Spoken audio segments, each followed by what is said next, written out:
छत्रपती शिवाजी महाराजांच्या पदस्पर्शाने पावन झालेल्या लोहगड किल्ल्याची सर्पाकार द्वाररचना हे त्याचे अद्वितीय वैशिष्ट्य आहे, जे संरक्षणाच्या दृष्टीने अत्यंत प्रभावी आहे। यातील पहिला आहे गणेश दरवाजा। याच्या उजव्या बुरुजाखाली सावळे कुटुंबियाचा नरबळी देण्यात आला होता। दरवाजावर एक सुंदर गणेश शिल्प कोरलेले आहे। दरवाजाच्या पाठीमागे काही तोफा तसेच एक शिलालेख देखील आढळतो। दुसरा दरवाजा आहे नारायण दरवाजा। हा नाना फडणवीसांनी बांधला होता।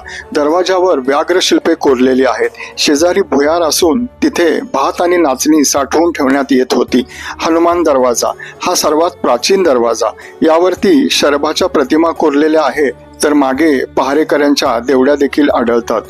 महादरवाजा हा गडाचा मुख्य दरवाजा आहे।